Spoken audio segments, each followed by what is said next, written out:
अच्छा, बेसिकली जो मेजर चीज है ना, जब रैंक में हम लोग कोई भी वेब ऑन करते हैं, ये मैंने अपनी वाली वेब इसलिए ऑन की क्योंकि मैंने कहा चलो तो यहाँ से ही शुरू कर लेते हैं, हालांकि ये सेटअप हुआ है। तो खैर हमारी जब वेब सेटलमेंट कर लेते हैं, वेब डिजाइन कर लेते हैं, वेब डिजाइन के बाद यानी कि हमने कीवर्ड रिसर्च की, कीवर्ड के बाद कंटेंट लिख लिया, कंटेंट के बाद हमने वेब डिजाइन भी कर ली। वेब डिजाइन के बाद ये सेशन आता है बेसिकली, जब हम वेब डिजाइन कर रहे होते हैं तो हमें चाहिए कि एक काम हम सबसे पहले कर लें, वो ये है कि अगर हम लोग वेब डिजाइन करने से पहले है बेसिकली रीडिंग में चले जाएं। रीडिंग में जाके इस जो सर्च इंजन विजिबिलिटी है इसको ऑन करना पड़ता है। क्यों ऑन करना पड़ता है? क्योंकि सर आपने, स्क्रीन शेयर कर दे। सॉरी यार, आई वॉज थिंकिंग कि स्क्रीन शेयर होगी लेकिन नहीं होती। अच्छा, दोबारा से चले जाते हैं, कोई बात नहीं। देखें, मैं ये बता रहा था कि हमने कीवर्ड रिसर्च भी कर ली, कंटेंट भी कर लिया, पेज डिजाइन कर रहे हैं, वेबसाइट लेटफोर डिजाइन कर रहे हैं। जब हम वेब डिजाइन कर रहे होते हैं ना, तो वेब डिजाइन करते हुए शुरू में ही हमें एक चीज का ख्याल रखना पड़ता है, क्योंकि एक दिन में हमारी वेब तो कंप्लीट होती नहीं है। It take some time 10 days और some time 15 days, depend upon pages.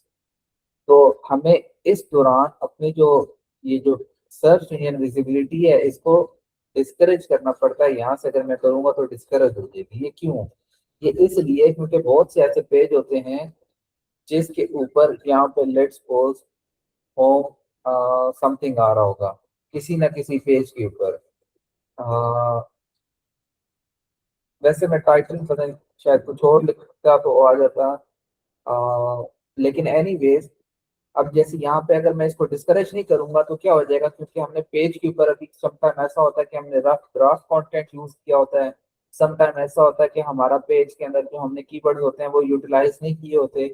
Sometime ऐसा होता है कि वो थिन कंटेंट होता है, वो प्रॉपर डिजाइन नहीं होता, जिस वजह से वो प्रॉब्लम कर सकता है।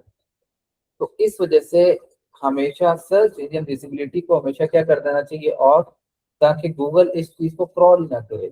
क्रॉल तब करे गूगल, क्योंकि लेट्स सपोज मैं आपको एक ऐसे बता देता हूँ एक एग्जांपल के तौर पे कि लेट्स सपोज एक ऐसा बंदा, कोई स्कूल में इंस्पेक्शन चल रही है, और इंस्पेक्शन के दौरान बाहर से टीचर आते हैं, और बाहर से टीचर आने के बाद एक पहली जो कि नया स्टूडेंट आया क्लास में वो ही बैठा होता है, बाकी स्टूडेंट भी बैठे होते हैं। खैर, जो इंस्पेक्शन टीचर होते हैं उस नए बच्चे से पूछ लेते हैं कि आप टू का टेबल सुनाओ। अगर पूरी क्लास टू का टेबल याद कर चुकी है और पढ़ चुकी है, और नए बच्चे को नहीं पता कि पढ़ा है या नहीं पढ़ा, तो वो थोड़ा बहुत गलत सुना देगा। जब गलत सुनाएगा तो क्या होगा कि जो स्कूल की रेपुटेशन होती है वो थोड़ी सी डाउन हो जाती है। तो बेहतर क्या होता है, बेहतर ये होता है कि इंस्पेक्शन के दौरान भी हर बंदा या हर टीचर ये कोशिश करता है कि जब इंस्पेक्शन हो तो वो जो अच्छा स्टूडेंट है ये अपनी क्लास प्रॉपर तैयार करे, ताकि इंस्पेक्शन के दौरान जब कोई टीचर, कोई बाहर के टीचर सवाल करें तो एटलीस्ट बच्चों को आता हो। इससे क्या होगा कि स्कूल और टीचर की एक रिस्पेक्ट और रेपुटेशन बढ़ जाती है।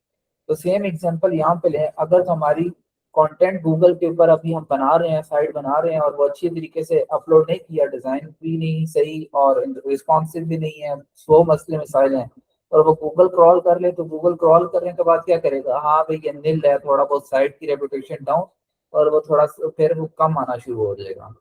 जिस साइट से उसको वैल्यू मिलती है तो क्रॉलिंग बार बार आता है, वैल्यू नहीं मिलेगी तो बार बार नहीं आएगा। तो बेहतर तरीका यही होता है कि जब हम साइट बना रहे हो तो इसको क्या करते हैं, ऑफ करते हैं, तब तक जब तक हम लोग पूरी साइट सेट ना कर दें, रैंक मैथ वगैरह की सेटिंग ना कर दें। अब चलते हैं रैंक मैथ की सेटिंग के ऊपर। रैंक मैथ जब भी हम इंस्टॉल करेंगे तो हमारे पास कुछ इस तरीके से चीजें आना शुरू होंगी। तो इसका स्टेप नेक्स्ट क्या हो जाएगा, स्टार्ट। इसके बाद ये पर्सनल ब्लॉग नहीं है, ये पर्सनल वेबसाइट है, उसको मैं पर्सनल वेबसाइट नाम दे देता हूँ। वेबसाइट का नाम क्या है, ये है। और मैंने साथ लिख दिया कि मेरी क्या इंडस्ट्री है। वेबसाइट अल्टरनेटिव में भी मैंने यही रहने दिया, यही रहने दिया।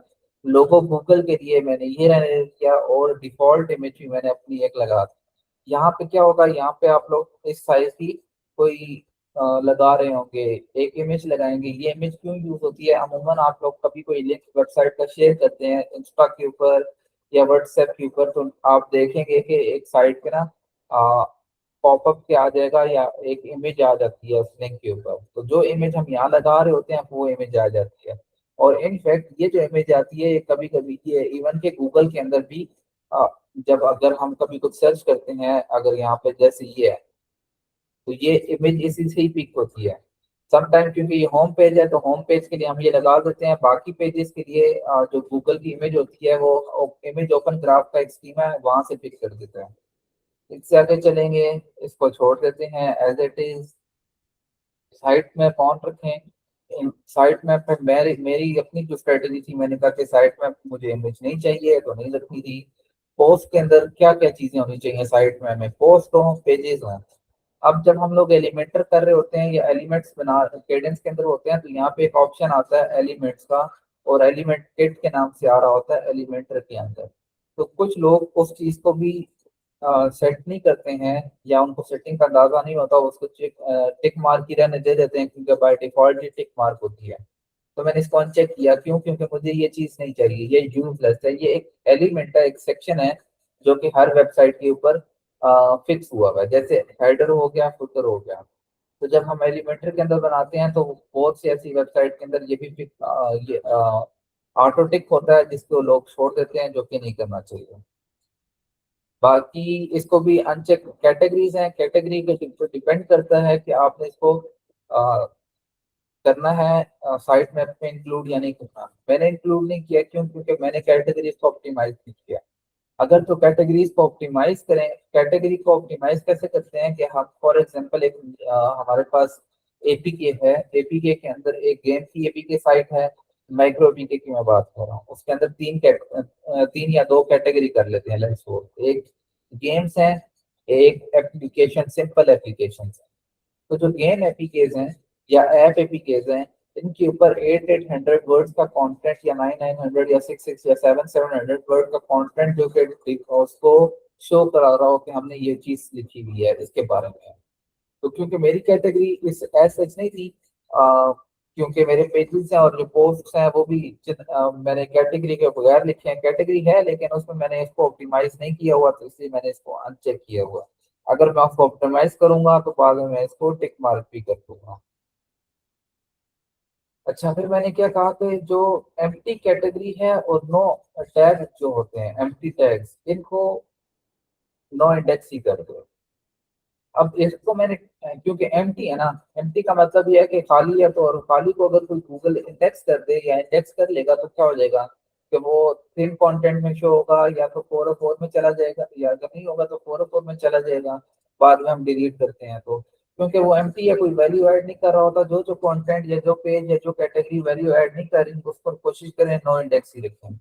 हाँ, फॉलो पे रख सकते हैं, और लेकिन रखें नो इंडेक्स बट फॉलो। अब चलते हैं एक्सटर्नल लिंक। एक्सटर्नल लिंक को मैंने नो फॉलो नहीं किया।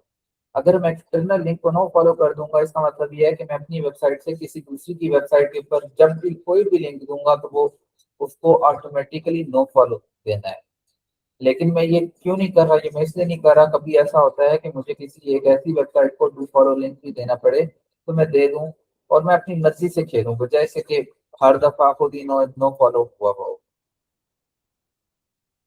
अपन एक्सटर्नल लिंक की न्यू टैब, ये एक सिंपल सी चीज है कि लेट्स सपोज अगर यहाँ पे हाइपर लिंक है और वो दूसरी वेब के ऊपर जा रहा है, जब मैं इसको क्लिक करूँ तो वो न्यू टैब में चला जाए, इसको कोई खास फायदा या नुकसान नहीं है।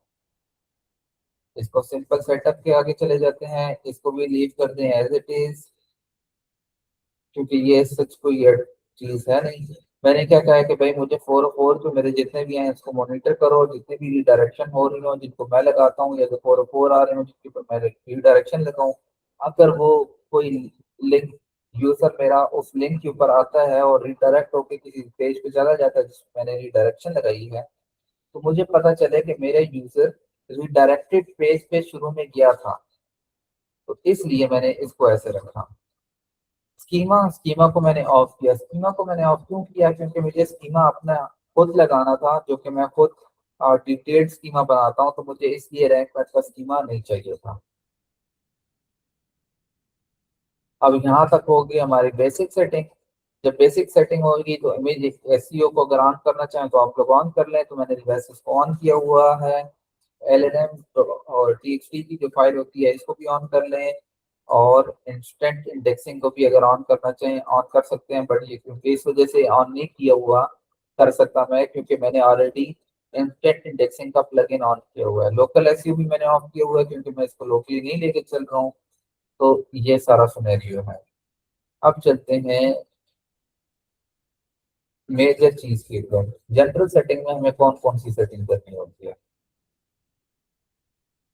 अच्छा, यहाँ पे सिंपल ये है कि कभी कभी ऐसा होता है कि हम जो जो भी बना रहे होते हैं ना कैटेगरी, जब हम पोस्ट लिखते हैं तो वो कैटेगरी के साथ पेरेंट कैटेगरी को भी शो कर रहा हो, तो अगर इसको शो करवाना चाहते हैं तो ऑन कर दें, नहीं तो ऑफ कर दें। रिडायरेक्ट अटैचमेंट मैंने इसको ऑन किया हुआ था कि रिडायरेक्ट कहाँ पे होनी चाहिए हमेशा, जितने भी मतलब जितने भी अटैचमेंट्स हैं, जैसे HTTPS है तो भी, HTTP है तो भी, HTTP www के साथ है या www के बगैर है तो भी, ये यहाँ पे होना चाहिए। इसके बाद ब्रेड क्रम्स क्या होते हैं? ब्रेड क्रम सिंपल कह लें कि लेट्स सपोज अभी मैं यहाँ पे आता हूँ, इसके बाद यहाँ पे चला जाता हूँ।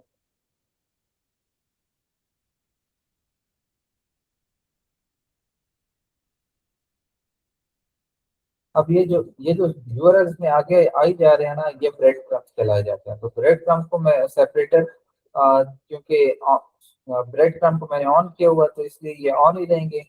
सेपरेटर क्या होते हैं? सेपरेटर अपनी मर्जी से इंसान रख सकता है। जैसे फॉर एग्जांपल अगर मैं इसकी डिटेल इस एक्सटेंशन में जाऊं, तो ये मेरा एक सेपरेटर ऑन है, जो हम अगर सेपरेटर लगाते हैं तो वो ऑटो आ जाता है। तो मैंने इसको लगाया हुआ, ये आप अपनी मर्जी से कोई भी लगा सकते हैं, डजेंट मैटर।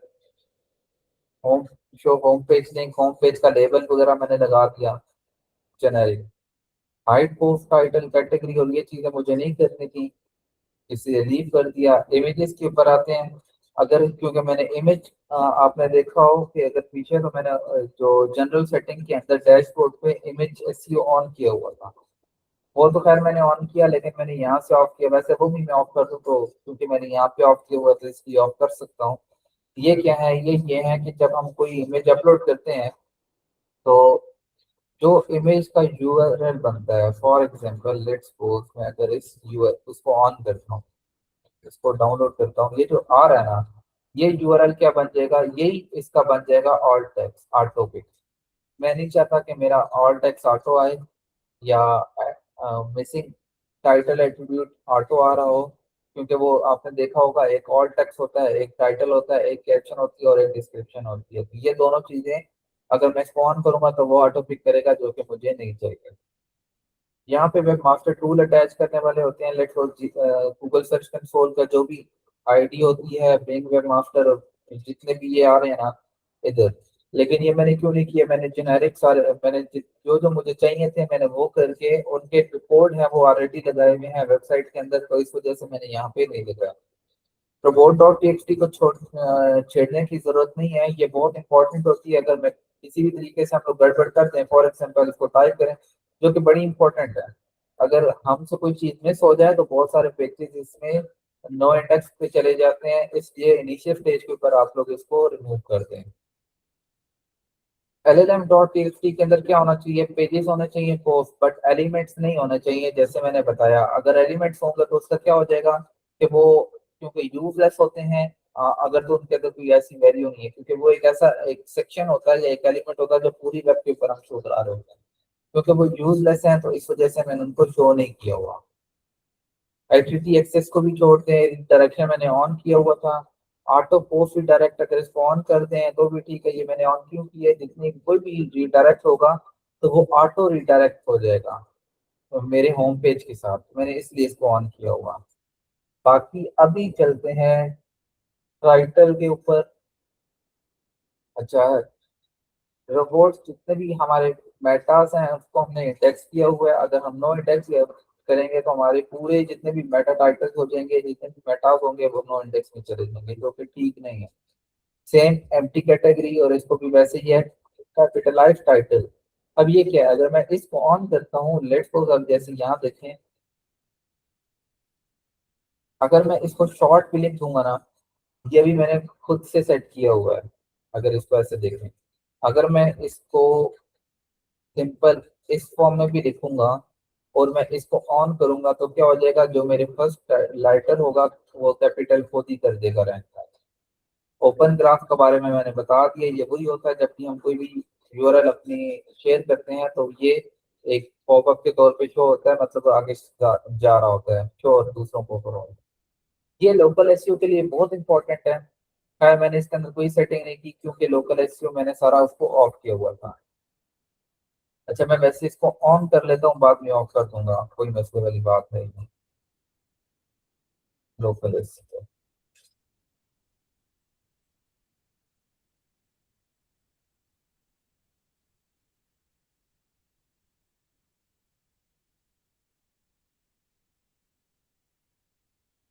अच्छा, अभी क्योंकि जब हम रैंक मैथ के सेटअप विजिट में थे तो मैंने क्या किया था, मैंने एक पर्सन वेब के ऊपर यूज किया था बजाय ऑर्गेनाइजेशन की, तो मैं अपना पोर्टफोलियो शो करवा रहा था। बट वहां पे आप ऑर्गेनाइजेशन और स्मॉल वेबसाइट पिक करेंगे, लेट्स सपोज जो प्लम्बिंग वाली वेबसाइट जो मैंने कल शेयर की थी, इसका मैं क्या करूंगा, स्मॉल वेबसाइट या स्मॉल बिजनेस वेबसाइट, उसका नाम लिखूंगा और साथ ये लिखूंगा कि भाई वो कहाँ पे है। लेट्स सपोज वो कहाँ पे थी, स्पॉन्डिडो समथिंग या प्लम्बर इन क्लियर वाटर की एग्जांपल ले लेते हैं। तो मैं क्या दूंगा कि plumber in clear water, plumber in clear water mention कर दूंगा। इसके बाद यूआरएल, ईमेल, फोन नंबर, अब ये देखें क्योंकि मैंने ऑन किया तो आया। ईमेल, फोन नंबर, एड्रेस पूरा। अबाउट पेज यहाँ से सेलेक्ट करूंगा, कॉन्टेक्ट यहाँ से सेलेक्ट करूंगा और इसको सेव कर दूंगा। ये क्या हो जाएगा, ये लोकल एसईओ का जो भी है यहाँ पे ये जो टैग है, ये लोकल स्कीमा जनरेट कर देगा, जो कि ऑटो वेब के साथ होगा अगर हमने स्कीमा मार्कअप ऑन किया हुआ तो। क्यों, क्योंकि मुझे ये चीज चाहिए नहीं थी, मुझे अपना स्कीमा खुद बनाना था और मैं लोकली काम नहीं कर रहा था, तो इसलिए मैंने इसको क्या किया, ऑफ किया हुआ था। यहाँ पे अपने जितने, अगर यहाँ पे वैसे करना चाहिए ऑनेस्टली, जो कि मैंने मिस किया हुआ है। जब भी हम वेब बनाए ना तो फेसबुक पेज यूआरएल, उसकी ऑथरशिप, एडमिन, फेसबुक ऐप और उसकी जो सीक्रेट आईडी है, ये यहाँ पे जाकर लर्न मोर करेंगे तो वो सीक्रेट आईडी भी निकल आती है। वहां से जाकर सीक्रेट आईडी, ट्विटर यूजर और एडिशनल प्रोफाइल, ये क्या होगा, ये हमारी जो भी स्कीमा बनाते हैं ना, या जो लोकल एसईओ का जो स्कीमा है या जो ऑटो अगर हमने स्कीमा ऑन किया होता है, तो ये जितनी भी हमारी प्रोफाइल्स हैं वो स्कीमा के अंदर ऑटो ऐड कर देते हैं। तो वैसे मुझे भी ये करना चाहिए था जो कि मैंने मिस किया हुआ है, लेकिन मैंने स्कीमा के अंदर खुद ऐड किए हुए हैं मेरे ख्याल से, जहाँ तक मुझे याद रहा।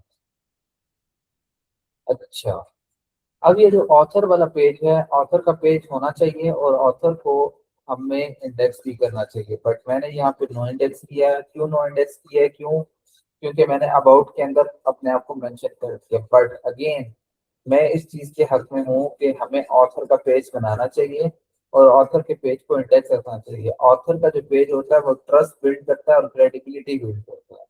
लेकिन यहाँ पे क्योंकि मैं जेनेरिक ओवरऑल वर्क कर रहा था ऑर्गेनाइजेशन के तौर पे, ये पूरे पर्सनल वेबसाइट के तौर पे, जो कि 3-4 कंट्रीज या एक स्पेसिफिक वे में काम नहीं कर रहा था एक स्पेसिफिक एरिया के अंदर, तो मैंने इसलिए ऑथर का पेज को भी नहीं छेड़ा क्योंकि मैं खुद ही हूँ और हर जगह मेरे बारे में मेंशन है, तो इस वजह से। बट इसको अगर हम लोकल एसईओ पे काम कर रहे हैं, let's suppose plumber in clear water था, तो मैं वहां पे कोई भी नाम दूंगा, क्रिस्टोफर हो गया है समथिंग लाइक दैट, तो मैं उसके बारे में उसको इंडेक्स भी करूंगा और उसका कंटेंट भी थोड़ा बहुत लिखूंगा। और यही जो सोशल मेटास होंगे इसके अंदर वो तमाम के तमाम उसके जो प्रोफाइल पेज बनाऊंगा, प्रोफाइल बनाऊंगा, ट्विटर बनाऊंगा, इंस्टा बनाऊंगा, वहां पे उसका लिंक भी दे दूंगा, पिंटरेस्ट वगैरह सारा कुछ। यहाँ पे अलबत्ता मैंने इसको नहीं किया हुआ। अच्छा, अब ये बड़ा इंपॉर्टेंट पेज अगेन है, क्योंकि बहुत दफा ऐसा होता है कि 404 पेज होता है और गूगल के अंदर वो भी इंडेक्स होता है। एलिमेंट्स का पेज होता है वो भी इंडेक्स होता है, पेजिनेटेड पेज होते हैं वो भी इंडेक्स होते हैं। आपने देखा होगा कि paginated page, page 204, page 304 something blocks के अंदर अमूमन आ रहा होता है। तो ये जो चीज है इसको शुरू में ही आपको नो इंडेक्स कर देना चाहिए। नो इंडेक्स सब पेज मैंने इंडेक्स नहीं किए, मैंने सर्च रिजल्ट कर दिए हैं और पेजिनेटेड सिंगल पेज कर दिए हैं। सर्च रिजल्ट से मुराद क्या है कि मतलब, या सिंपल कह रहे हैं कि जैसे इस फॉर्म में आते हैं ना, ये पेजिनेटेड पेज, तो ये जितने भी हैं इसको मैंने क्या कहा है कि भाई इसको कर दो, मुझे नहीं चाहिए, नो इंडेक्स कर दो। क्यों, क्योंकि ये कोई वैल्यू ऐड नहीं कर रहे होते इस वजह से। पोस्ट टाइटल को मैंने सिंपल ऐसे रखा था, क्यों, क्योंकि पोस्ट में क्या होगा, अगर सिंपल को पहले ब्लॉग होगा, ब्लॉग के बाद दायां का एक्सेल, लेकिन यहाँ पे एक्सेल लिखा है बट मैं उसका मेटा डिस्क्रिप्शन और मेटा टाइटल ऑटोमेटिकली खुद ऑटो पिक नहीं कर रहा हूँ।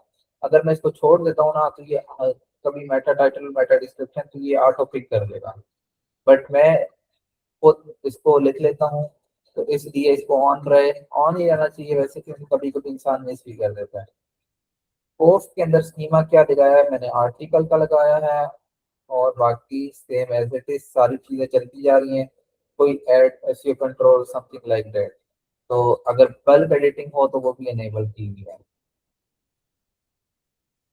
इसी तरीके से अगर पेज की बात करें तो पेज के अंदर भी यही चीज चल रही है। पेज के अंदर स्कीमा कौन सा है, वो पर्सन का स्कीमा है। और पेज रोबोट मेटा जो क्यों होते हैं, वो जो मेटास नहीं है, जो हम टैग्स नहीं लगा रहे होते थे, आ, वो आ रहे होते हैं। तो मैंने सोचा है कि भाई इसको ना ही करो कुछ भी, इंडेक्स वगैरह या सारा कुछ। अटैचमेंट्स इसको भी ऑफ रखा हुआ। एलिमेंट्स वही होते हैं जैसे मैंने आपको बता दिया था कि जैसे कभी हम कोई चीज बनाते हैं, जैसे फॉर एग्जांपल केडेंस एलिमेंट, मैं केडेंस यूज कर रहा हूँ। Where is cadence.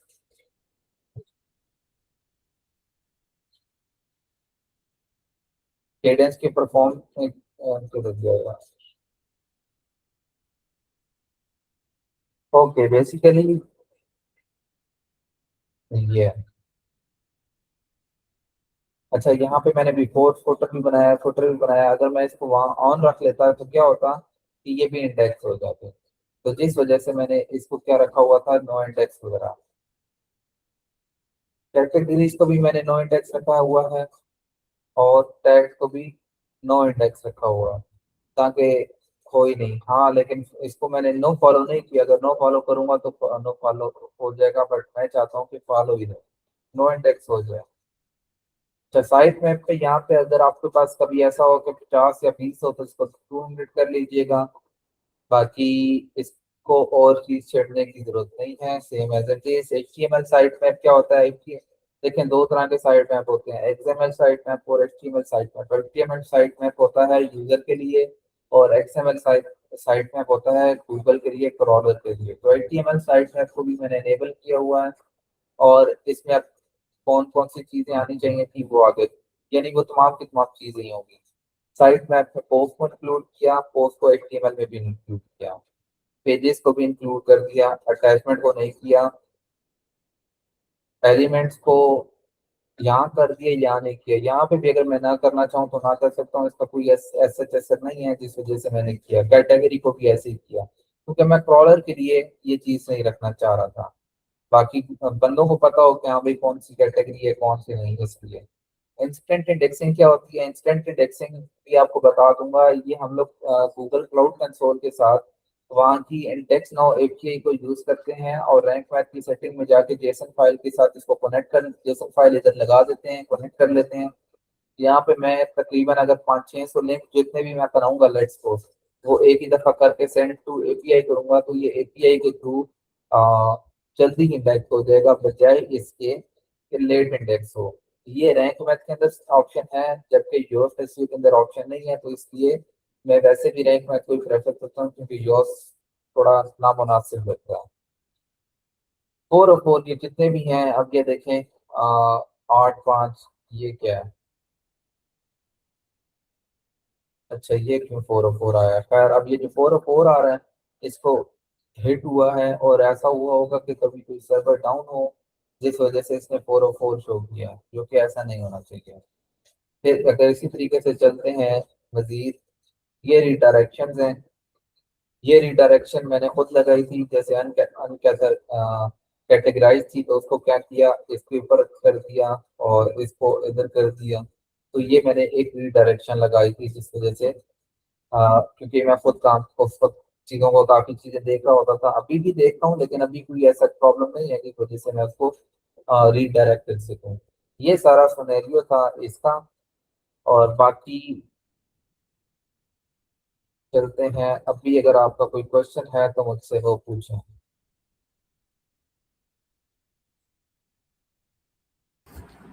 Ji sir, मैं तो क्लियर हूँ, लेकिन रिकॉर्डिंग में दोबारा डिटेल से देखूंगा और चीजें इम्प्लीमेंट करूंगा साथ ही। इंशाल्लाह। असल में स्क्रीन शेयर थी ना, अभी रुकी है। जी जी बिल्कुल। अब मैं रिकॉर्डिंग को भी मैं बता दूंगा, ऊपर मैं